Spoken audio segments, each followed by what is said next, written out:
I want to talk tonight about the world's first murder. And of course, when we talk about the world's first murder, what am I referring to? I'm referring to Cain and Abel. The story of Cain and Abel, and Cain Behevel. And I'd like to analyze it a little bit, and there are obviously lessons that we need to take for life from it.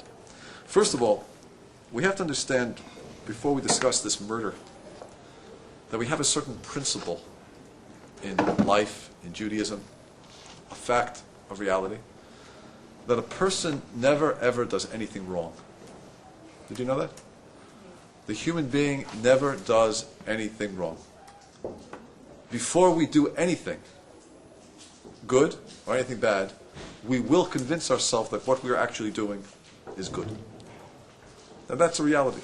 The human being cannot live with themselves if they would do something wrong. And the reason is because God planted inside of us a soul that's so pure and so good, so holy, that it can't tolerate to do anything except do God's will. That's the soul. So how can we find people not doing God's will and doing terrible things in this world, and murdering people, and killing people, and robbing, and doing all sorts of things? The answer is that Hashem, in order to allow us to have free choice, placed inside our brains a power which we call dimyon. Dimyon means imagination. We're capable of extraordinary imagination, which you've probably noticed in life. Have you noticed that? Have you noticed that when you've gone to see a movie? Does anybody go to see movies? Very good. Don't tell me if you have. If you notice, if you go to see a movie, what happens when you see a movie? Did you notice that you can actually get into the feeling like you're there? You know, imagine a fight scene in the movie. You know, it's like, take your own pulse. You'll find that your pulse is racing. The power of the imagination is such that we can actually imagine that we're part of the characters on the screen. And that's what we want us to feel. We want us to feel that way. I dare say, if you go to a movie and it's a love story, and you don't fall in love, there's something wrong with you. Right? Excuse me for mentioning it. Right? There's something wrong with you if you don't fall in love when you go to a movie. Because the power of the imagination is such that you will be drawn in, one will be drawn into the event that you will feel it's you. You know, maybe that's a reason not to go to a movie. You know, it's not so good for us to be in such a situation. But the power of the imagination is such that we're capable of the wildest thoughts. Now again, God created us this way in order to allow us to have free will. If we didn't have imagination, we would not have free will. Do you hear how that works? The soul is so good, so pure, so holy, that without the power of the imagination, the human being would never do anything wrong. The reason we're able to do things that are wrong is we will always justify what we've done and assume that it's actually good. You know, I'll give you an example of what I mean. There was a an infamous, notorious gangster in the 1930s in New York City. His name was Two-Gun Crowley. Now, why was he called Two-Gun Crowley? Why do you think he was called Two-Gun Crowley? He was called Two-Gun Crowley because he always had two guns in his hand. He was one of the meanest, nastiest gangsters on the face of the New York mob scene in the 30s. How did he die? He had committed a certain robbery, and the police were looking for him. So the police were looking in every car that was parked. And he happened to be in a parked car in Central Park. So the policeman looked in, asked him for his license, identification. So instead of taking his identification, what did he do? Excuse me. Yeah. Instead of taking his identification, he took out his gun from his pocket and he shot the policeman. And then what did he do? He opened the door and he took the policeman's gun and he shot that policeman. He shot him with his gun just to make sure he's dead. And then there was a manhunt for him throughout New York City. 150 policemen were involved in this manhunt. So finally they cornered him in an Upper West Side apartment, and they had policemen on the roofs, sharpshooters surrounding this apartment where he was. There was a big shootout where he was shooting at them and they were shooting in at him. Finally they wounded him and they broke in through the roof, and he was lying there on the floor and he thought he was about to die. So he wrote a note with his blood. And you know what the note read? The note read, "Under this coat lies a heart that would never do a man wrong." One of the most wickedest, evilest gangsters. But But in his own mind, he felt that he was a good guy. So what happened was he survived, actually, and he was tried, and he was sentenced to the electric chair. And the story goes that on the way to the electric chair, the warden heard him mumbling, saying, "This is what a man gets for trying to defend himself." How is it possible that you could do such an act of evil and not think that you're in the wrong? How is it possible? You know how it's possible? Because God placed inside of us imagination. And our imagination will always demand that we are doing what is good and what is right. We cannot live with ourselves if we think that we're doing something wrong. So we will always justify that which we are doing and create it to be as if it's actually a mitzvah. Now I'm going to give you an example of this from the Torah. The Torah says as follows. The Torah discusses a very interesting case of a woman who is a sota. What is a sota? A sota is a woman who is suspected by her husband of having an extramarital affair. So of course if a husband suspects a woman of such a thing, it doesn't do a lot for the harmony in the home, as we can imagine. So the Torah has a special device to deal with it. What's that way to deal with it? The Torah says that she has to come to Jerusalem together with her husband, and we take a parchment with God's name on it. We erase God's name into a glass of water. It's called the mei sota, the water of the sota. We then give this water to the woman to drink, and if the woman is guilty, what happens is her whole stomach begins to swell, explodes, her arms fall off, her legs start falling off, and she basically, somewhere in that process, dies. Not only does she die, but the person that she committed the adulterous act with dies as well.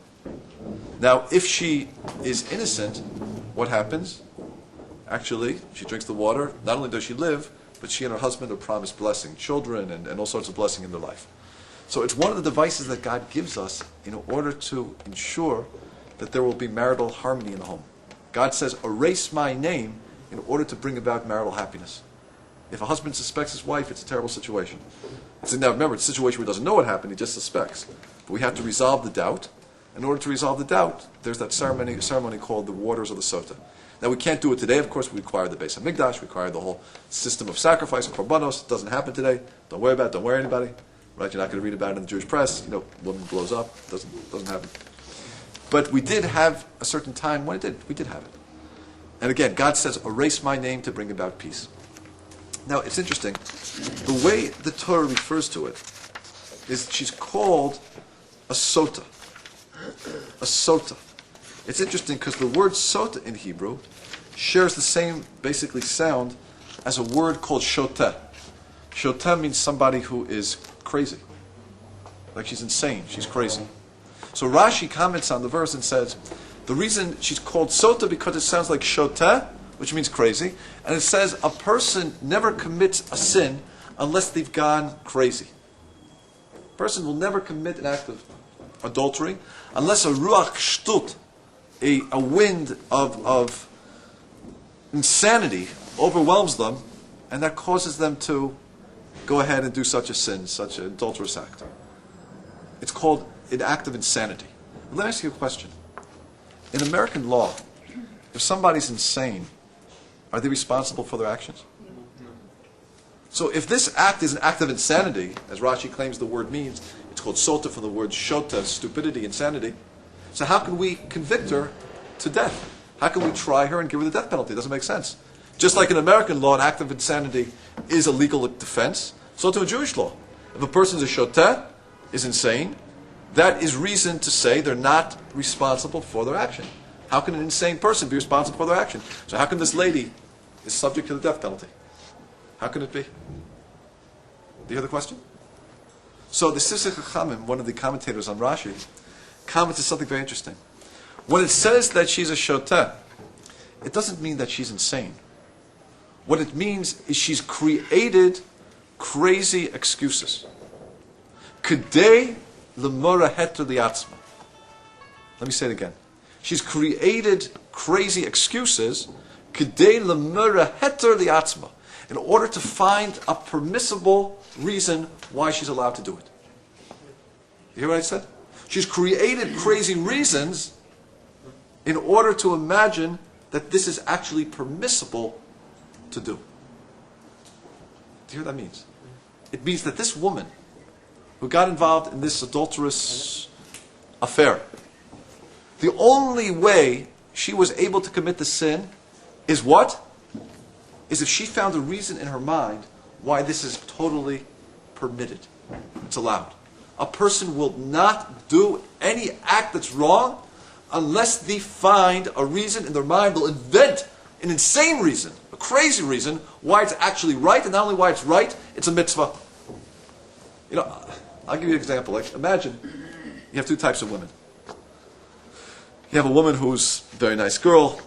She went through the yeshiva system, right? She went to Baragola, did I pick the right school?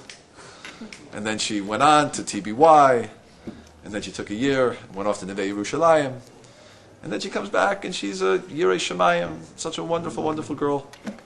Everybody wants to marry her. See, now he wakes up. I still talking about marriage, and he wakes up, right? No. But it's a joke. But it's, imagine such a girl. You have such a girl. Very nice girl. And imagine she gets into a marriage. And this marriage isn't a marriage that she anticipated. She thought she was going to have a nice home, but it turns out she marries a guy, and he's abusive, and he's a really terrible person. And one thing leads to the other, and she starts really feeling stuck and trapped. And at her job, she meets a very nice man who speaks to her and offers her advice and listens to her and gives her the respect that she deserves. And as can happen in human dynamics, one thing leads to the other, and she ends up having an adulterous affair with him. The Torah is telling us that before she is capable of having that adulterous affair, she has decided in her mind has created a mara heter.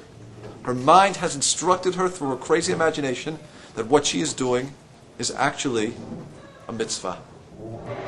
Now you can hear how she could rationalize that, right? She might come and say, well, I need this to build my self-esteem. I need this to reassure that I'm a human being. I need this in order to, it's so bad anyway. It's all about love. It's all about caring and goodness. She's taken something which she knows intellectually to be a tremendously bad sin, and in her mind, she's turned it into something which is a mitzvah. That's one type of woman, one type of human being. Because remember, the principle is, a person will not do anything wrong unless they've concluded in their mind that what they're doing is actually a mitzvah. That's the way the human being is. Because the soul is so pure and so good, it cannot tolerate to live with itself. We could not live with ourselves if we actually chose to do something bad. So we create the bad action to be good. And you can imagine another woman. Supposing you have another woman. This woman is a totally immoral woman. She did not go to Baragola, she went to some local high school, and she got involved with the wrong crowd, and not only the wrong crowd, she is living a life of immorality. She's a prutzah. We call it somebody who has thrown off the yoke of Torah, someone who has thrown away the responsibility of Torah, and she doesn't care. She's a woman who does not care. And she gets involved in some sort of relationship and adulterous act, let's say, with a married man. You might think that she would say, look, I'm doing this because I want to do it.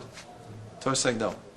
Even before she'll commit that act, she'll have worked it out in her mind why she is doing what she is doing is actually not just correct, but it's a mitzvah. Which is wild. Who cares? Why does she need to rationalize it? She's not living by God's law anyway. But the answer is, deep down, the human being knows, and the soul knows. The soul is so pure and so good that the soul will not allow the human being to do something wrong without first finding a way to justify it. That's called imagination. The imagination will create a tzad heter, a way to justify, to permit the act. She in her mind will say, there's nothing wrong with what I'm doing. In fact, I'm doing something good. I'm giving love. I'm building a loving relationship. I'm actually helping him. He's so miserable in his marriage, and I'm helping him make his marriage better. She'll find all the ways why she's the greatest therapist, and she's, saving marriages through her action. That's because the human being cannot live with himself. The soul is so pure and so good. So that's what I mean when I said that nobody ever does anything wrong. And think about your own lives. Anything that we've done that we're not so proud of, have we ever done it because we thought we were doing something wrong? Or while we're doing it, we're actually justifying it in some way? We're finding a reason why it's actually a mitzvah, what we're doing. So let's try to build the story of Cain and Abel a little bit and understand this first murder and explore that concept a little bit deeper. First of all, we know we have a story in the Torah about the first murder, Cain and Abel. Who was Cain and Abel? Cain and Abel were the children of Adam and Eve. And Eve gave birth to a son, she called him Cain, which means my possession. And she gave birth to a son she called Hevel, which actually means vanity. And they went into different professions. We know that Cain became a farmer, and Hevel became a shepherd. And then Cain had the idea, and he said, I want to bring an offering to God. So he brought an offering, and then Cain and Hevel copied it and said, that's a good idea, and he brought an offering of his sheep. And it said that Hashem turned to Hevel's offering, but didn't turn to Cain and his offering. Cain became jealous, and Cain went out and he killed his brother. The first murder in the history of the world. But let me ask you a question. Given what we've just said, is it possible to kill somebody? Or in your mind, you first have to justify why you have to kill him? The answer is, you have to justify why you have to kill him. So the Medrash actually records a conversation that Cain has with Hevel before he kills him. So let me read you this Medrash. It says as follows. V'yoma Cain el Hevel, achi v'yosem b'sadeh. That Cain and Abel were out in the field, and Cain entered into a conversation with them. So it says, Amahayu midayanim. What were they talking about? Amru. They said, Bo nachalok et ha'olam. Come, let's divide the whole world up. Echad notel kakod, v'echad notel mataltalin. He said, we'll divide the world. Basically, the world is not a large population. How many people are in the world right now? We have Adam, we have Eve, we have Cain and his wife, and we have Hevel and his wife. It's not a huge population. So they said, look, let's divide the world between us. Bobby makes some very good real estate deals. So Cain said, okay, I'm going to take the land. All the land is going to be mine. Cain he was a farmer, so he liked land. And Hevel said, okay, I'm going to take all the movable objects. He was a shepherd, so he liked things that were disconnected to the land. So what happened? It says that Din Amar, so Cain turns to Hevel and says, well, according to this law, according to this decision we just made, Aradi at Kayim Allah Didi, the land that you're standing on is mine. So he says to Cain. He says to Hevel. Cain says to Hevel, the land that you're standing on is mine. What are you doing on my land? I own all the land in the world. You own all the movable possessions in the world. So the land that you're standing on, get off my land. What are you doing standing on my land? Get off my land.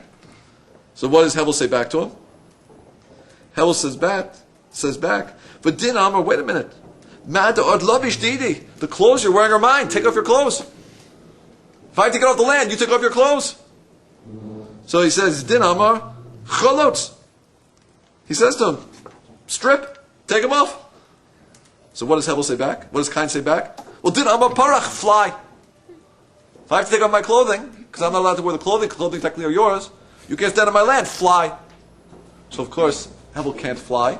It's impossible. So what does Cain do? He kills him.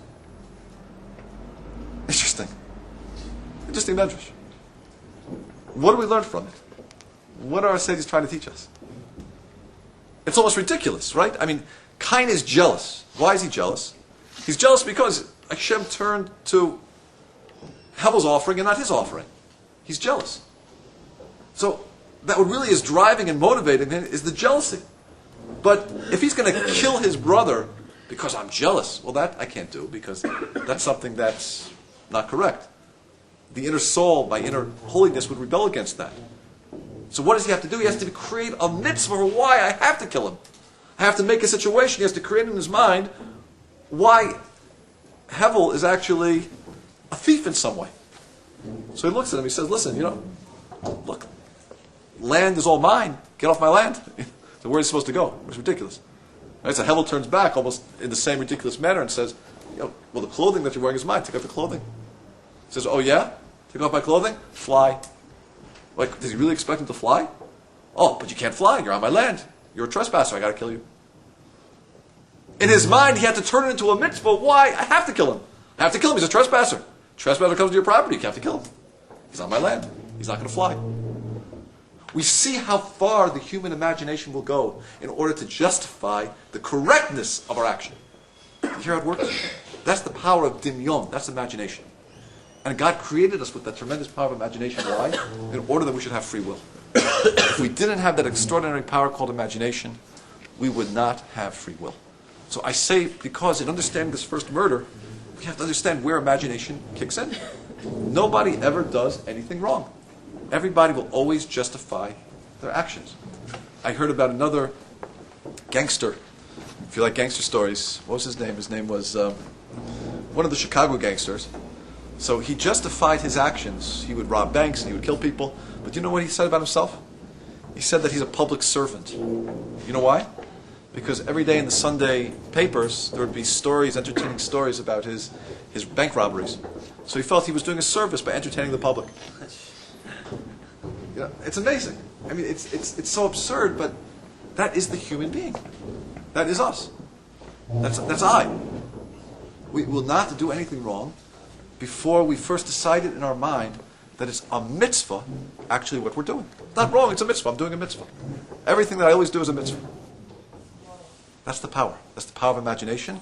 And again, God planted inside of us in order that we should have free choice. But we have to be very alert towards it. Because nobody ever does anything wrong. You will never find anybody claiming that he did anything wrong. Right? Stalin killed 30 million people. Not because he was a murderer, God forbid. But they were in the way of a communist utopia. You're in the way of utopia, right? You're in the way of the perfect society. You're in the way of bringing mankind to its ultimate goal, where the proletariat are going to have all rights and all access to all wealth. You're in the way. I got to kill you. I don't want to kill you, but you're in the way of a utopia. Yeah. Right? We will always justify our actions behind a mitzvah. That is the human being. Okay, good. Let's move to another stage of the story. Now, let's understand for a moment what happened over here in the story. God turns to Hevel and his offering, and he doesn't like Cain and his offering. Let me ask everybody a question. God willing, everybody is going to get married and be parents. And imagine the following scenario. You're a parent, and it's your birthday, and you have two little children, Bobby and Debbie. And Bobby and Debbie both decide to draw you a picture for your birthday. The Bobby's a really good artist. Debbie is a not such a good artist. And they come to you on your birthday, both want to give you a presentation. Oh, they bring you the pictures. You look at the picture and you know that Bobby's picture is, he's very good, he's a good artist. Debbie's not so good. So what do you as parents say? Ooh, what do you say? Nice pictures. Oh, they're so nice, so good. But then kids are very smart. You know what they say? They say, Abba, which one do you like better? So what do you say back? You say, I like both of them the same. Debbie really captures that brightness of the sun. She can't draw anything else, but she captures the brightness of the colors of the sun with those orange crayons. And Bobby, the detail of those people are really so good. You find ways of praising both of them. Sometimes my kids want to be, smarter than me, as usual. So what they'll do, they want me to commit to which I like better. So they'll just show me a stack of pictures and say, Abba, which of these do you like? They don't want to tell me who the author or the artist is. They just want me to, want to catch me like, so which one do you like of these? But, I know their trick. So I start going through and I start saying, this is really good. I like the colors. This one I like, Abba, which one do you like? Which do you like the best? But I know this is the younger daughter, this is the older daughter. I can tell the difference. But now, supposing you bring the Bobby and Debbie, bring the pictures to you on your birthday, and as a parent, you look at the pictures, and Bobby's is really good, and you look at Debbie's picture, and you say, Debbie, I know, pretty lousy, piece of junk. Bobby, nice job. Debbie, like, I don't know. I mean, could you try again? Yeah. What would you say about such parenting skills? Not too good. Not too good. In fact, you might want to call social services on such a parent, and you'll probably have to pay for a therapist for Debbie, right? Could destroy her self-esteem. That's pretty lousy parenting. But let me ask you a question: isn't that what God does? Cain and Hevel bring offerings. God turns to Hevel's offering, but he doesn't turn to Cain's. Hevel, great job. Cain, not so good. I'm not so happy with it. You know, God, where'd you get those parenting skills? Like, you're the ultimate parent. Like, what just happened over here? Doesn't make sense. So let's examine what's really going on. Let's change the story a little bit differently. Supposing you have two children, Bobby and Debbie. It's your birthday. You know, Bobby's a really good artist. Debbie's not such a good artist. And they both bring you gifts. They both draw you pictures for your birthday. Debbie's not such a good artist. You look at it, but you see that she really put effort into that picture. She must have spent a half hour with the little crayons, you know, really trying to make something nice. And Bobby, who you know is a really talented artist, you look at the picture, and it looks like he kind of like must have whipped it off during the commercial of The Simpsons. You know, that's how much time he probably devoted to it. And they both give it to you for your birthday. How do you feel about Bobby's gift? How do you feel about it as a parent? Not too good about it. Like Bobby, like that's the relationship you have with me, that you can't spend a little time drawing me a picture? Let's take another scenario. For example, supposing, okay, you're married. Okay, guys, you're married. Girls, you're married. And boys, you decided that you're not going to be businessmen or lawyers or doctors or Indian chiefs anymore. And you're going to learn Torah. And you're spending your whole day learning Torah. And your wives have decided now that they're going to support you in this. They come to enough of our lectures and they decided to be, we want to support guys learning Torah, right? You know. And it happens to be your wife's birthday. You don't have any money, very little money. You have $3 to buy her a present. So what are two types of presents you can buy her? So one type of present you can buy her is you have $3 to buy her a birthday present. You can't afford a dozen roses, but you know she really likes these roses that are like purple and red and pink mixed together. It's really a pretty rose. So you search all over the city, and you find that rose. It costs you $3, but it's a very special rose that you searched for throughout the city. And you give her that rose on her birthday. Girls, how do you feel about that rose? Pretty good. It's not an expensive rose, but it shows tremendous effort and love, because it's really the feeling behind the gift. It's not the gift that matters. But imagine another scenario. Imagine that, again, you have $3 to buy her a present. You look at your calendar. Oh my gosh, it's her birthday tonight. Oh, if I don't bring her a present, she is going to be upset at me. You know, I better get her something. Oh boy, what should I get her? So you're walking back from the subway, and you see Rite Aid on the right side over there. You go into Rite Aid, and what can I buy her? You look around. I guess she has dental floss. Like, that's not going to help, you know. She has an electric toothbrush. That's $4. Nah, forget that. $3. What can I get her for $3? You look around, and ooh, there's a box of chocolate hearts. You know, $2.99. Perfect. You know, here, $3. Keep the change. And you take the box of chocolate hearts, and you put it in the Rite Aid bag. And you forget to take off the Rite Aid label, and you even leave the price on it. You come home and say, "Happy birthday!" She looks at it. You have $2.99 chocolates, a Rite Aid, and the chocolate heart. And she looks at it and she says, like, you know, how do you feel about such a gift? Thanks. Like, No good. no good. Why? Because that's how you define our relationship? Our relationship means so little that you give me a gift that's like a token gift. If you know you have to give me a gift, otherwise I'm going to be upset at you. So you give me a token like that. I dare say most people would prefer not to have such a gift than to receive a gift like that. She might even turn to you and say, like, you know, don't give me anything if that's the type of gift you want to give me. If that's the way you view our relationship, that you don't search to find something that's meaningful for me, like, I don't want a relationship like that. Because what's a gift? A gift is really a token of the way the giver feels towards the recipient. That's what a gift is. That's what a gift is all about. A gift is about the heart. It doesn't matter how expensive it is. It's about what's behind the gift. Now, I dare say what's happening with Cain and Hevel is Cain knows that he needs God. He's a farmer. And he's smart. And he realizes that if I don't have God on my side, it's not going to happen the way I want it to happen. I need the rain, and I need the sunlight, and I need the dew in the morning, and I need all of those many elements to convalesce to bring a crop from the ground. And God, I need you. So I know I have to give you something. But the type of gift that he gives God is like the $2.99 box of chocolate hearts. It's a gift that says, God, I got to give you something because I need you. I don't want you to be upset. Please keep the rain coming. Keep the sunlight going. Keep the wind blowing. But the gift isn't based on the fact that I really feel a special love for you. Now, if you're a good parent, and Bobby brings you that picture that he drew during The Simpsons, during the commercial, during The Simpsons would have been something. He drew it during the commercial of The Simpsons, right?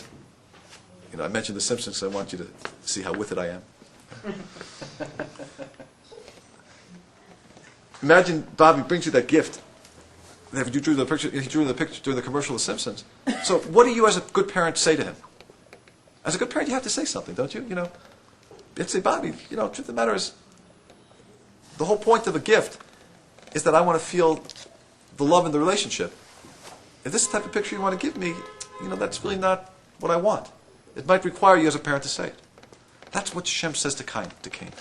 Shem says to Cain, listen, you gave me a gift that says you need me, but it's not a gift that's coming from your heart. It's not a gift that says that I'm everything and I'm there for you and there's a loving relationship. It's a gift which Cain is giving to God to say to God, God, I need you. Keep it flowing. That's a very, very difficult gift that God wants. God doesn't want such a gift. I mean, you can also imagine it as parents. Like imagine you're a parent and you spend a lot of money to send your kid to medical school. And then your kid is an intern or is a resident and you're supporting him. You're giving $30,000 a year to support him. And it's Hanukkah time. So he wants to give you a present. So the two types of presents he could give you. One present is a present that says, wow, I really recognize what you've done for me, and I have to offer some gratitude back. That's one type of present. Another present is the son can give a gift that says, I want you to keep the cash flow coming, so I got to give you something. Right? That's a calculated gift. That's an ugly gift. That's a gift that really shows that the giver does not appreciate what the giver of the gift doesn't appreciate what the other is doing. That's what Cain does. Now, why does Cain do this? The reason Cain does it is that Cain, on some level, feels that he is the creator. That he is the creator and God is in many ways his partner. Isn't that bizarre to say? Cain feels that he's the creator and God's only his partner. He's the real creator. How could Cain make such a mistake? Where did Cain get this feeling that I'm the real creator, I'm making things come out of the ground, and God is the partner with me? Where did Cain make this error? Where did he learn to make such an error? So I'm going to tell you where he learned to make this error. At Cain's birth, who was his mother? What was her name? Chava. It says, "Va'adam yoda es Chava." Adam knew Chava as ishto. He v'tar v'teled as Cain. She became pregnant. She gave birth to a little person called Cain. Cain means actually acquire, because Cain was all about acquiring things, fields. V'tomar, this is what she said: Kaniti ish et Hashem. I acquired a man with God. Okay, sounds like a fair statement to say. The first childbirth in the history of the world, and she feels like, wow, I'm a creator. It's an amazing moment, childbirth. Childbirth is a fantastic moment when a woman actually takes her body and uses her body to bring forth a life. It's an amazing sense of awe that I'm God, you've given me the opportunity to be a partner with you in the creation of a human being. And this is the first time a human being has ever experienced this. And you imagine the type of awe Eve must have been feeling. God, I just made a little man with you. And that's what she says. She says, Kaniti, it says, V'teled as kain, but she said, Kaniti ishat Hashem. I just acquired a man with God. You know, sounds like a nice statement, doesn't it? But let me show you something that's wrong with that statement. Listen carefully. In Hebrew, there are two types of withs. For example, in English, if I say that I wrote a novel with Mason, what does that mean? Do it together. That, who is the author of this novel? You are. Mason and me. I wrote it with Mason. That's one type of with, true? Let me give you another type of with in English. Supposing I say, I wrote a novel with my computer. Who is the creator? Me. What did I use? What was my shovel to create the novel? The computer. Do you know there can be two types of with? One is a with that means we do something and we're equals. Another type of a with is a type of with that says, I wrote the novel with my computer. I am front and center, and the computer was there to assist me. True? Two types of withs. In Hebrew, we have the same type of with. One type of with is a with called im. Im means with. If you spell the word im, it has an ayin. Ayin looks like this. That type of with means two people do it together. Now, how do you remember that? Because the letter ayin, when you make the letter ayin, that's what it looks like. Okay? You take this person's hand, you take this person's hand, you're doing it together. That with means a with of us together. I wrote a novel with Mason. The im of the ayin, which is shaped like this, grab this guy's hand, because we're doing it together. That's how I learned that many, many years ago. That's how I remember that. Okay? Good way to remember it. There's another type of with in Hebrew. It's called et. Et. Now the word et in Hebrew, listen carefully, I'm going to teach you a little bit of grammar. Now whenever I say the word grammar, I know what happens to everybody. Their eyes glaze over. They go, oh no, please, do anything but teach me grammar. You know, you can talk whatever you want, but don't say that word grammar. Please don't say that word grammar. In Hebrew we call it dikduk. And anybody who went to yeshiva high school, right, is probably thinking to myself, oh my gosh, dikduk, he's going to teach dikduk. Like, I'm getting out of here. Where's the kugel? It's not here yet. So you get it. Just wave it. Right? I know I'm going to ask you to just pay attention. Because I'm going to mention the word grammar, but I'm going to teach you a beautiful, beautiful foundation. Beautiful yesod. Okay? We have something in Hebrew called et. Et. What does et mean in Hebrew? What does it mean? Actually, it doesn't mean anything. It means absolutely nothing. What it does do is as follows. In English, if I were to say a sentence in English, I hit the ball. What's the subject of that sentence? I. I'm doing the action. I am the subject. What's the verb of the sentence? Hit. What am I hitting? The ball. Who's the most important part of that sentence? Because I am doing the verb, I'm hitting. What am I hitting? The ball. What's that called in English, by the way? We call that the direct object. Direct object. Isn't that the adjective? Nope. Adjective's good, bad, something descriptive. Adjective's descriptive. Person, place, or thing. No, that's noun. It's a noun. Now I know. Okay. Now. Yeah. That's why I never passed it. I'm a graduate of Trinity College over here, No, you don't do it. I can handle this. I can handle this tough Oh, questions. adjective describe now. That's right. Right? That's right. I'm a college graduate. That's a pronoun. I can talk, particularly about the subject. I can do it. Don't worry. I'm confident in this area. This field, I'm confident. Okay? 4 years of college at Trinity College, which I saw on CNN the other day, had the distinction of being one of the 10 most expensive colleges in the country. Yeah. Trinity College, where I went to. It wasn't that expensive when I went there, but I noticed that it's now one of the most expensive colleges in the country. Trinity College in Connecticut. So I'm a Trinity College graduate. I can handle this very difficult grammar. Okay. I is the subject. Hit is the verb. The ball is the direct object. Who's the most important about that sentence? I. I'm doing it, hitting. The direct object, the ball. In Hebrew, when you use the word et's a pointer. It points to what we call the direct object. For example, if I'm going to say I hit the ball in Hebrew, I would say as follows. Ani hiketi, I hit, et hakadur. The kadur means the ball. Ani hiketi, I hit, et hakadur. I hit et the ball. What et does is it points to the direct object. It points to the part of the sentence which isn't the most important part of the sentence. It's the second part of it. It's the secondary part of the sentence. I'm the most important thing. I'm doing the verb. I'm hitting. It's pointing to what I'm doing it to, what my tool is, so to speak, what happened as a result of me. That's et. Okay? Et points to that. It's a pointer. Et can also mean with. But when et means with in biblical Hebrew, don't space out now. This is where it's coming. Listen carefully. When et means with in biblical Hebrew, listen carefully. You're going to know this for life. Remember we said in English there are two types of with. I wrote a novel with Mason. I would use what with? Im. If I want to say I wrote the novel with my computer, what with would I use? Et. Because it's not an equal partnership. I'm doing it. The computer's my tool. Let me ask you a question. When Eve says, I acquired a man with God, which type of with would you expect her to use? Im. Listen to the sentence. Kaniti ish et Hashem. I acquired a man with God, but she doesn't use the im as if there was an equal partnership.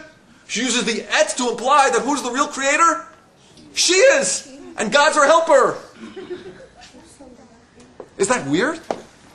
Is that strange? What just went wrong with Eve? Yeah, question. Chava. Couldn't you also translate that as a man of God? No, not, I hear what you're trying to say, but not in this translation. Kaniti, I acquired, ish, a man, et Hashem. Of God would mean shel Hashem, something like that. Well, Hashem, what name is used? It says Kaniti, ish, et yud hey vav hey, ado Shem. Do you speak Hebrew? I understand. I learned grammar. So Right, good. It sounds like... It says, right, but that's not only translation learns it. If you read English, now the man had known his wife, she conceived and bore Cain, saying, I've acquired a man with Hashem. But the English doesn't tell us what type of with it is. The English has us feel that it's the im with, as if she and God did it as an equal partnership, perhaps God being the central partner. She doesn't mention Adam, by the way, because Adam does so little in the creative process. Right? And that's her reality, I'm being honest, that's her reality. Just brought the first child into the world. She doesn't feel that there was much of Adam. But God was everything. God creates the DNA, God creates the womb, God creates the whole system, for allowing her body, therefore, to produce this child. So God is actually the central partner, and she's God's assistant. But she doesn't express it that way.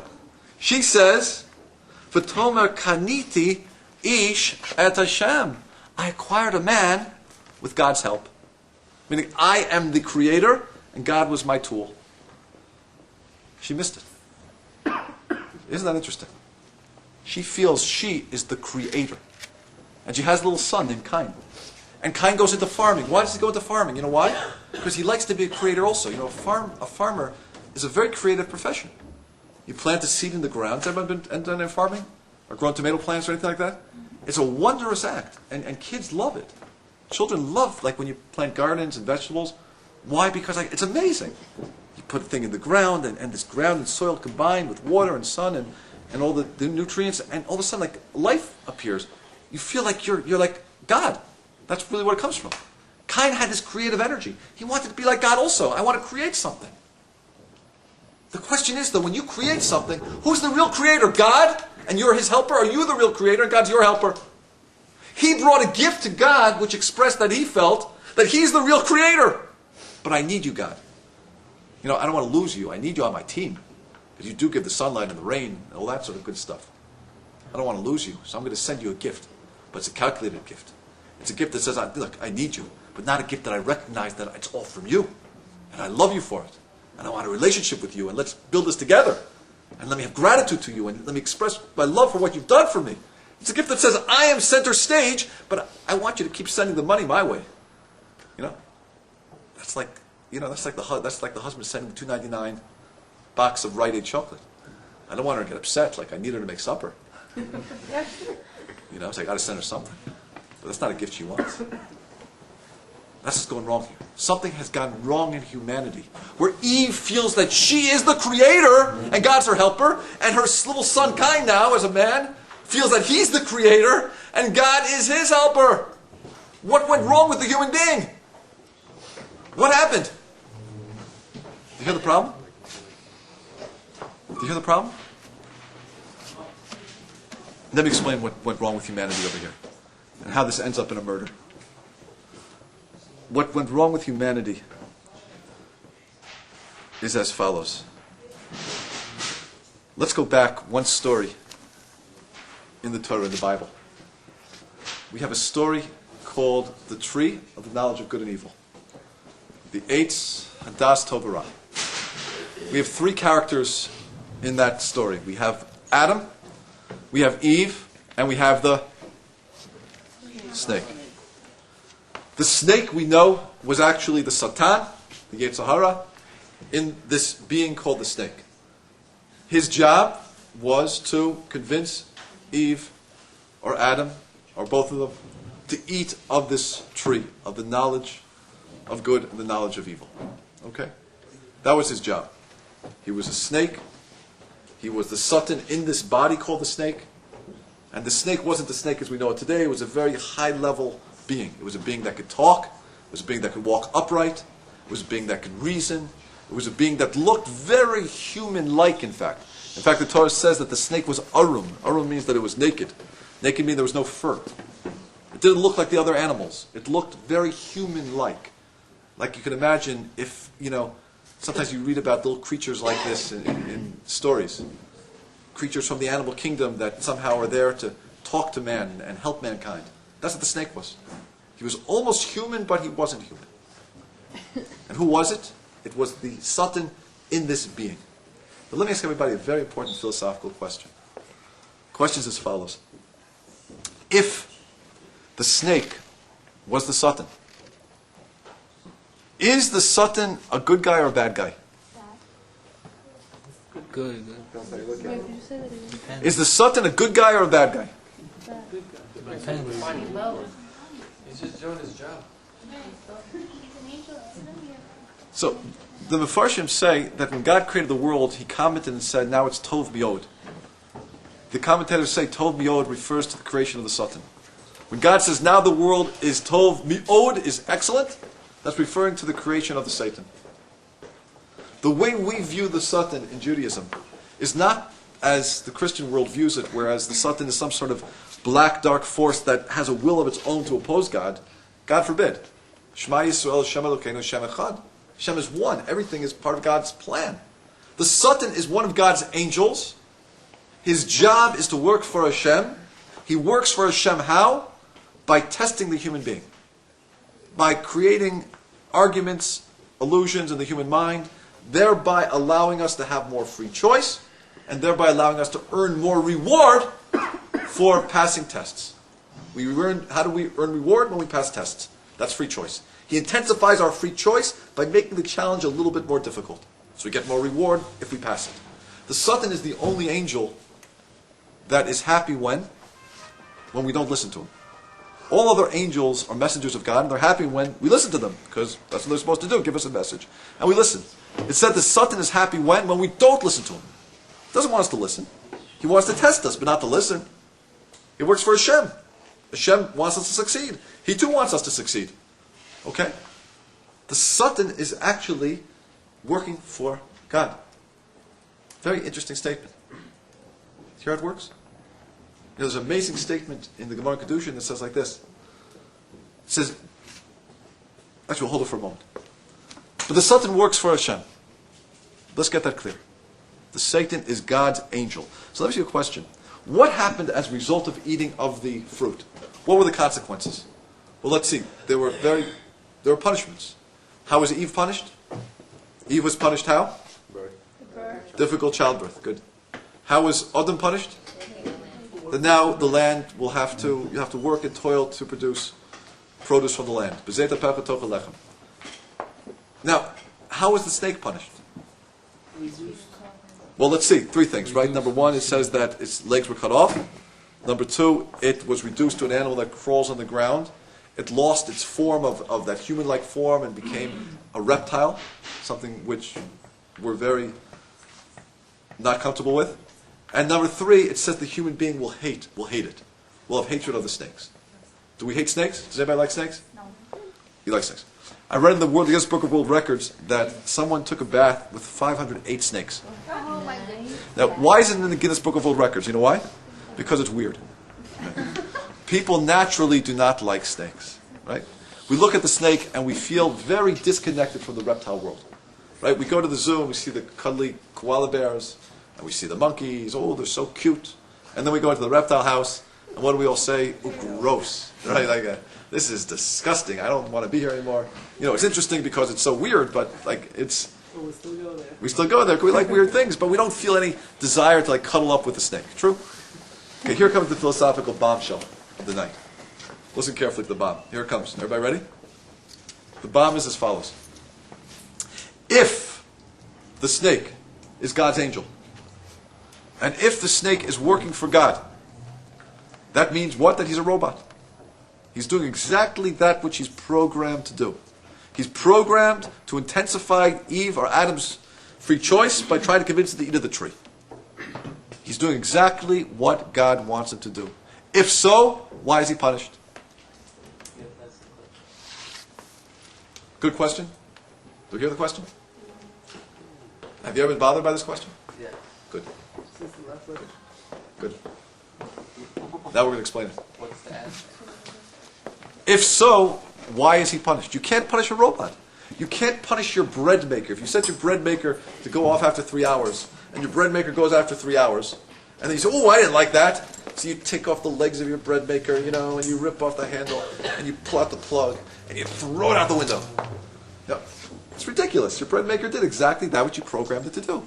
The Satan, the snake, did exactly that which it was programmed to do. So some people say, well, it went too far. Right? That's ridiculous. It's a robot. Robots, computers, as we all know, modern technology, a computer can do nothing more than that which it's programmed to do. Computers don't have minds of their own, do they? Right? The computer only do that which it's programmed to do, correct? Am I right? Does anyone disagree with me? So how could the snake be punished? Do you hear the problem? Because it listened to the Satan. The snake is the Satan. Well, he was inside him. So what? You should have never brought him in there. No, God put him in there. No choice. Right? God wanted to be fair. What do you mean? Punish all three. God has to be just. Justice demands you only punish those who are guilty. Right? What do you say? So how can God punish a snake? In a way, he like elevated him. He made it, took him out of a physical form and made him into like.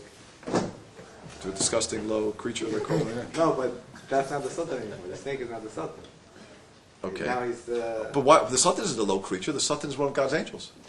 But the Satan is our best friend. The Satan is one of God's best friends. He intensifies free choice, so we should be able to have reward. Satan's not a low creature. Wrong, right? Satan is actually one of God's main angels. He was doing a very important task for humanity, for mankind. To intensify the free choice, therefore to increase the reward. Without free choice, there's no reward. The greater the struggle, the more pain, the more gain. As we know from the gym. Yeah. Couldn't it be a different way? In a way, it was kind of a benefit to man to reduce its potency. You're saying something very brilliant. It's like a kind of a last modification. Say that thought. That's a brilliant thought. So smart. It's Becharian. So smart. Listen to what. Let me explain something. Listen, this is beautiful. Listen to this. It's going to be worth coming here tonight just for this. Listen to this. This is what Hirsch says. About Shimshon Raphael Hirsch. He's a German rabbi, lived in the 1800s. No, he's German. Ich bin eine Deutsche. Es eine Deutsche, so wie ich. German like me. So I'm proud of Rav Hirsch, a German Jew. So he's not Becharian. He probably got his wisdom in he went to Tashkent, he got his wisdom and came out. But he says as follows. Listen to what he says. He says something so amazing. He says like this. He says that obviously you can't punish a robot. You can't punish an angel. It's ridiculous. He's programmed to test Eve, and he did a good job of it. I mean, he wished that Eve wouldn't have succumbed to his seduction, but that was his job. So he says like this. What happens to the snake afterwards is not a punishment. What God does is God is helping humanity. He's helping mankind here on after. Because what was the snake trying to do? How was the snake trying to convince Eve to eat? So he says as follows. The snake says one line to Eve. What does she say? Listen to what she says. all the snake says is, V'af ki amar Elokim lo tochlu mikol eitz hagan. Even if Hashem said, don't eat from all the trees of the garden. That's all he says. Even if Hashem said, don't eat from all the trees. He didn't finish the sentence. What's the end of the sentence? Even if Hashem said, don't eat. Even if Hashem said, don't eat, who cares? You know why? Because imagine something. Imagine if an animal could speak to you. Imagine if the animal kingdom had the ability of speech. And the snake was that animal. The snake was the animal who could speak and talk and look human and engage you in conversation. If the animal could speak to you, what might he say to you? You know what he might say to you? He'd say, Eve, listen. You know how an animal would look at this tree? An animal goes after instinct. An animal goes after desire. An animal has a passion. And when an animal follows its instincts and desires, it's doing God's will. Because who placed those instincts in the human being? Is it not God? So who says you have to listen to what God said? Go after the animal inside of you. Because God also placed those instincts and those passions and those drives in you, didn't he? Be the animal. That's what he said. That's what he was implying. Even if God said, don't eat, wait, what about the animal of who you are? Don't you have a desire for that tree? Look how good it looks. Look how tasty it is. Look how intellectually pleasing it is. That's what he says. Go after the animal. Be the animal. He's speaking to Eve as an animal would talk to the human being. And an animal would say, be like us. Go after your lusts and desires. Just because God said it, who cares what he said? Go after the other part of you, the animal, the instinct, the drive. Now let me ask you a question. When an animal goes after its instincts or drives, is it doing anything wrong? No. You know, when a grizzly bear goes into the river and grabs a salmon, is it doing anything wrong? No. If a lion goes into the forest and tears the leg off of a wild animal, is it doing anything wrong? No, that's exactly what it does. Use its instinct to live. If a human being uses its instincts and doesn't rule his instinct by his mind, is he doing something wrong? Yes. Yes. But wait a minute, don't we have instinct? Isn't the instinct part of who we are? That's what the snake is saying. The snake is saying, listen, who says you have to go by your mind? God also gave you an animal part. There are all these drives flowing inside of you. Why don't you be an animal? That's also the way that God speaks to you. God gave you these drives. Be an animal. And that's how. And Eve listens and says, you know, you're right. I'm also an animal. Jeez. Desire is part of the animal world. And I'm part of the animal world. So Rabbi says like this. God's not punishing the snake. What God is doing is he's helping humanity. He's taking the snake and he's knocking off his legs as if to say that argument that you're an animal has no legs to stand on. That argument that you and the animal are alike is baseless. There are no legs to that argument. You and the animal kingdom are totally separate. I'm going to prove it to you. I'm going to make that snake now so low and so in the ground. That's what happened. If you want to be an animal, if you want to be ruled by your drives and passions and lusts, you know where you're going to end up? Right in the dirt. Crawling in the dirt. And not only that, I'm going to make the snake so unhuman that when you look at that snake, you're not going to feel any connection to it. God's not punishing the snake. He's helping mankind. Look at that snake and say, the animal kingdom is no longer me, is not me. I have nothing in common with a reptile. Don't make a mistake to think you're an animal. It's true you have passions and desires like the animal kingdom. You probably have the DNA which is almost similar to the animal kingdom. But you're not an animal. So God takes the snake and reduces him, knocks off his argument, knocks off the base, knocks off the legs of who he is, makes him crawl for us. That when we look at the animal kingdom, we'll say that animal is not us. I don't feel any affinity, any commonality with the reptile. And then we do. Today we look at the snake and we say, I have no connection with you. To understand that all of humanity here on after should understand, never be fooled by that argument to be an animal. And let me tell you something. That argument that the snake used is definitely not dead. I once heard a radio show where a DJ was interviewing a young man, and he was on the Christian right, and he was explaining why he has chosen to be celibate. Right. Why he's chosen to be Shomer Negiah. And the interviewer was saying to him, listen, isn't that unnatural? Didn't God plant inside you instincts and drives? Why are you denying that which God planted inside of you? What was the interviewer trying to test him? The interviewer was saying to him, look, God gave you these drives and passions. Why are you ignoring them? Didn't God create you with this drive for the opposite sex? So why are you trying to harness it in? The answer is, of course, because God gave a greater commandment that says we have to rule the animal in us and allow these drives to express themselves in the appropriate time. But you hear that argument's not dead at all today. Right? Be the animal. Go after the animal kingdom. Resemble the animal. But God is saying, no, you and the animal are totally separate. And maybe that's why, by the way, right when God gives the command to Adam to eat of the tree, not to eat all the trees and not to eat of this one tree, so the next verse says that God decides that he wants to create a helpmate for Adam. But before he creates Eve, you know what it says? It says that God brings all the animals in front of Adam so Adam can name the animals. However, the Medrash says even further that not only did Adam name all the animals, it said first that Adam mated with all the animals. He married all the animals. In intimacy, right, with all the animals. Why did God make him do that?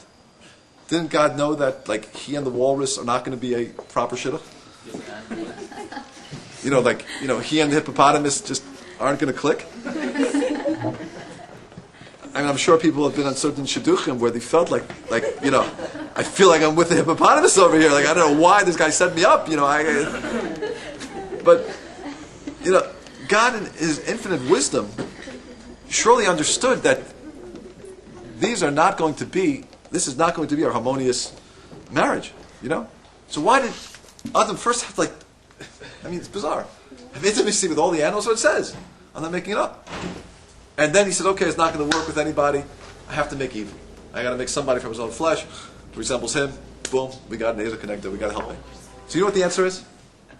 I think the answer is because Hashem wanted Adam to experience firsthand that he has nothing in common with the animal kingdom. The animal kingdom and he are totally, totally different. They might share the same DNA. They might have the same passions and lusts and drives. Physical drives, biological drives, all sorts of things floating around. But you and the animal kingdom are something which are worlds apart. You're ruled by mind, thought, God's word.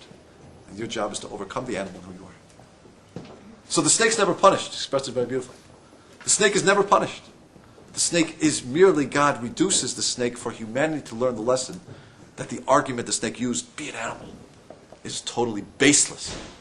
That's the way I've heard scriptures. Is that beautiful? Beautiful explanation. But let's go one step further.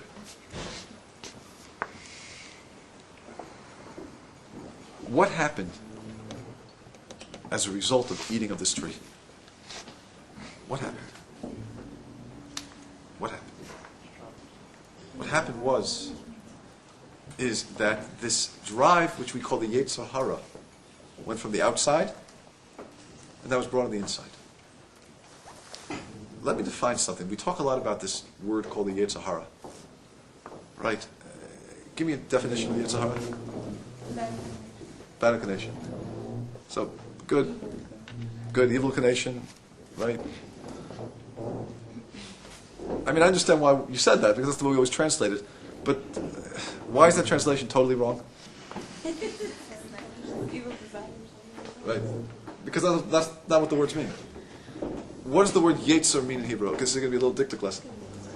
Careful, okay, there you go. Right? I'm busy, I'm teaching. What does the word Yetzer mean? The word Yetzer comes from the Hebrew word Yotzer. Yotzer means to create. Listen carefully. Yotzer means to create. Yetzer means to create. Yetzer Hara means to create something. To create. To create. What does Ra mean in Hebrew? Ra doesn't mean bad. I'll give you what Ra means. The word Ra in Hebrew we translate as bad. But what it really means is, I'll give you an example of what I mean.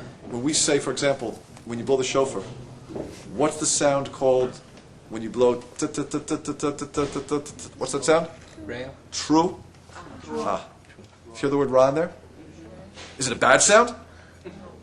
No, it's a sound where one note is disconnected from the previous note. Da, da, da, da, da, da, da. You hear? The word ra in Hebrew means disconnected. The Yetzer Hara means the creative drive we have to disconnect from God. It's a creative, passionate drive. That's what the Yetzer Hara is. It's the desire to be a creator, to create. That drive to create is an essential drive that we have. Now I'm going to prove it to you. The Gemara in Kedusha says as follows. Now listen carefully. The Gemara says, Barati Yetzer Hara, Barati Torah Tavlin. God says, I created the Yetzer Hara, and I created the Torah as a spice. I created Barati Yetzer Hara, I created the Yetzer Hara, and I created the Torah as a spice. Question, which is the main dish, and which is the dessert? What?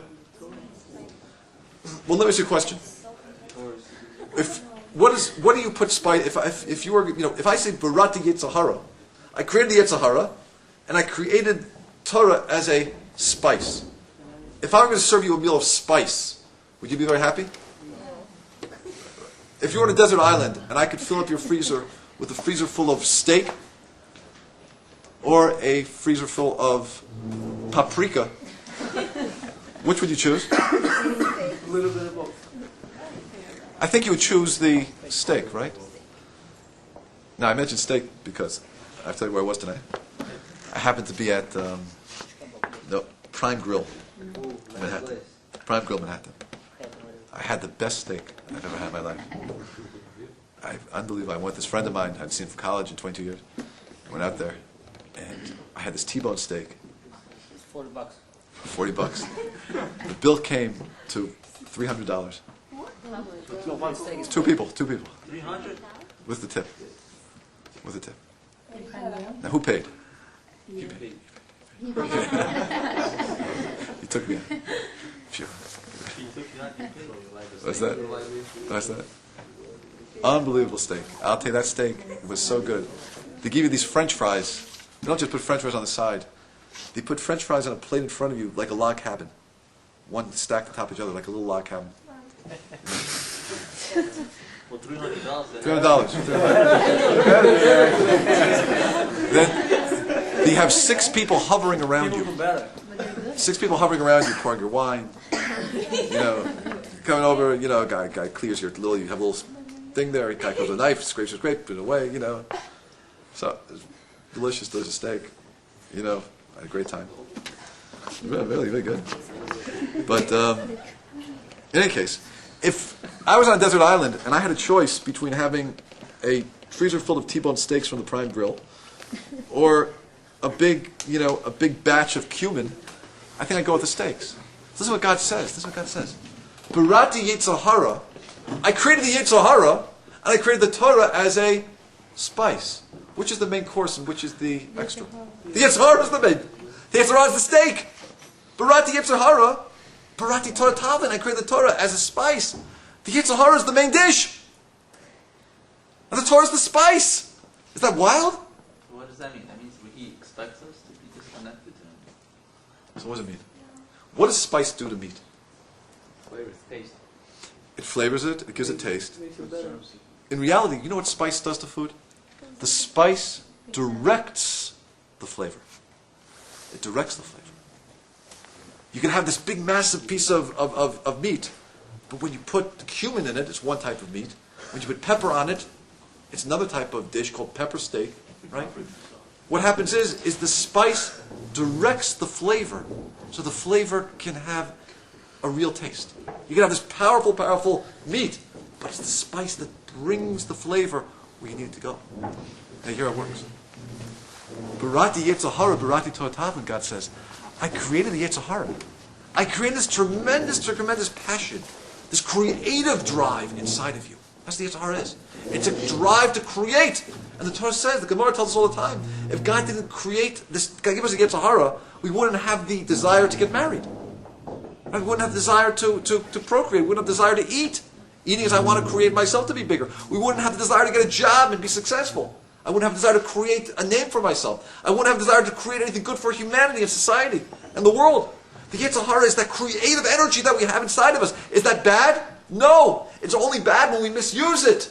When the Torah is its spice, The Torah takes it and directs it. It takes all this creative energy and says, okay, use that creative drive you have to create children, build a home, bring a marriage. Use it to build love in the home. Use that drive you have to go out in the world and to succeed. Use it to build something beautiful, like a hospital, like a school, like a place that will help people.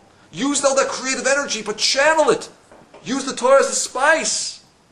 If you're going to just let that creative energy rule you, it's like, you got all this, it's like you have a V6 Camry. You take the V6 engine out and you put in a V10. The car just goes, right? It's out of control. But if you have the Yetzer Hara, all this creative passion and drive, and you have the Torah as the steering wheel, and you direct it and control it and drive it, you take all this energy to create and build and do, and you build something beautiful in this world. Beautiful home, family, everything. Okay. What happened is like this. When Adam and Chava ate of this tree, Eitz Hadas Tov V'Ra, it was the tree of the knowledge of good and evil. What happened is, they brought the Yetzer Hara, this creative energy inside of them, but in a whole new way. It's like, here they are now, and have this V10 engine in a V6 car. This creative drive, in overdrive, like, I can't control it. And now humanity faces a whole new task. How am I going to control and harness all this desire I have to create? And if you see in the world today, what's the most greatest passion the world seems to have in this world? Like every billboard speaks to it, every advertisement speaks to it. We try to express this in a very nice way. Right? Yeah. Right? What is the drive out there in the world? That's the primary drive in the world that everything speaks towards. Right? Men and women. You know why? Because it's this creative energy on overdrive. It's this creative energy, which is a positive energy, but doesn't know how to harness it, so it just goes crazy.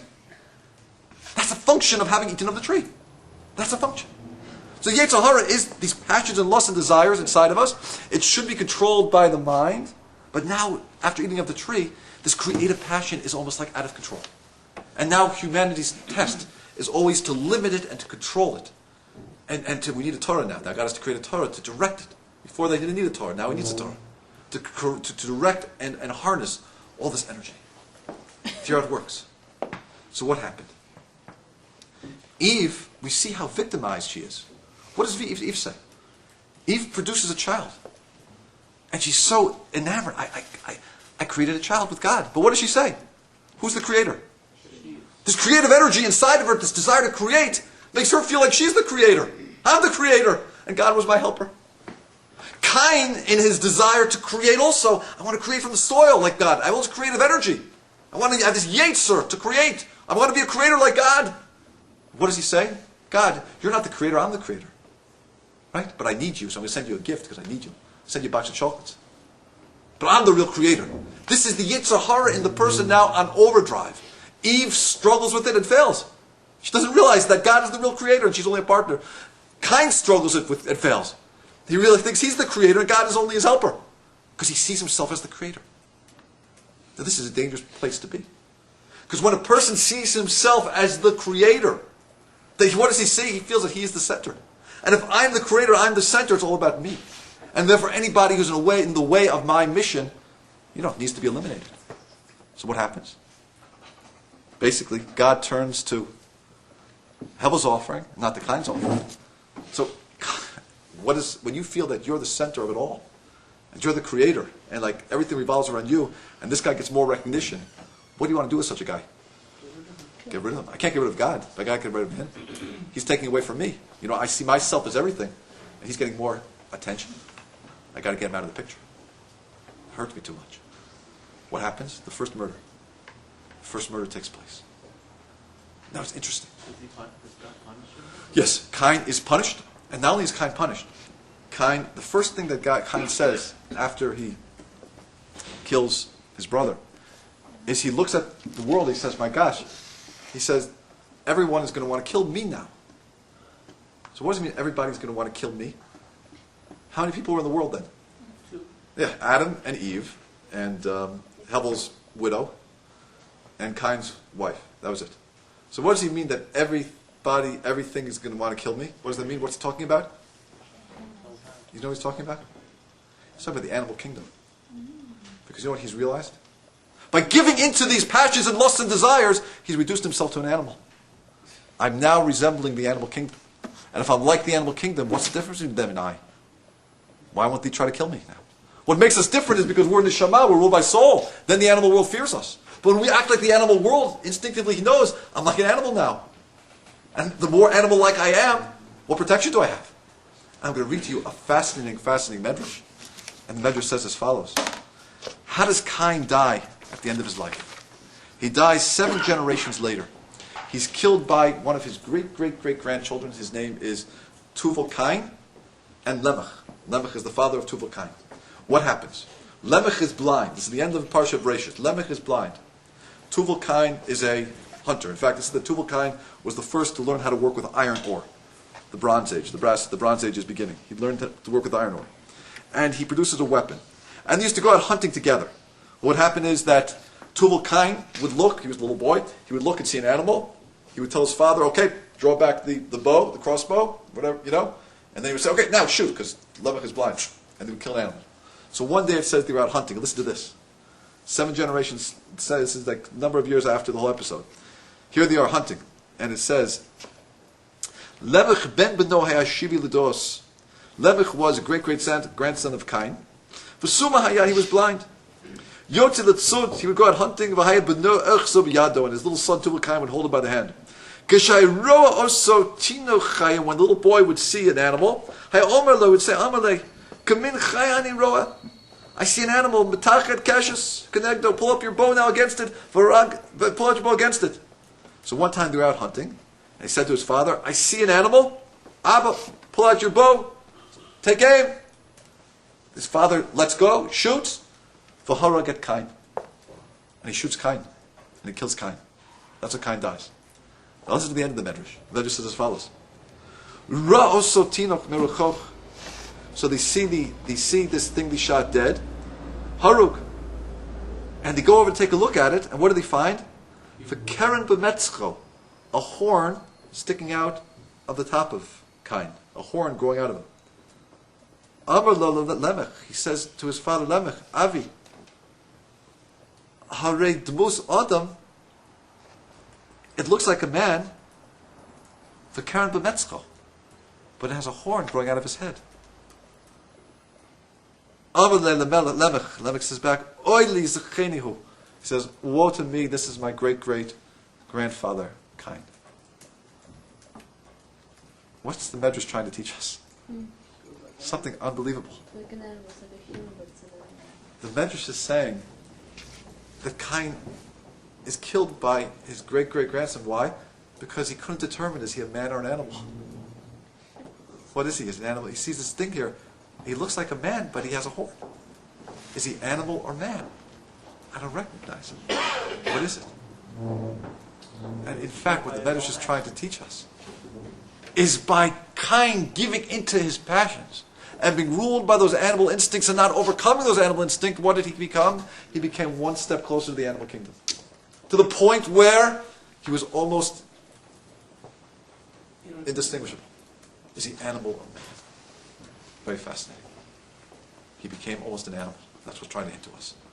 The job of the human being is to control the animal, is to rule over the animal, is to listen to the voice of God and not to that line that the Satan tried to use in the voice of the snake. Even if God said, who cares, be an animal. The animal kingdom is always tempting us that way. Go after your instinct, go after your passions. But we're so different from the animal kingdom. And the problem is, once we listen to the snake and we ate of that tree, all these creative juices, the Yetzer Hara, the desire to create, entered the human being. And these creative drives became so real and so strong that now the challenge of humanity is to try to direct it and control it. Eve makes the mistake. How? By feeling she's the creator. Those are creative juices. I'm the creator. Cain makes the mistake by feeling I'm the creator. How does it end? It ends with anybody who's in my way needs to be eliminated. And the first murder takes place. And in the process, what happens? Cain becomes more unhuman. Because the job of humanity is to allow the mind, the seichel, and the voice of God to rule over the animal of who we are. Thank you for listening.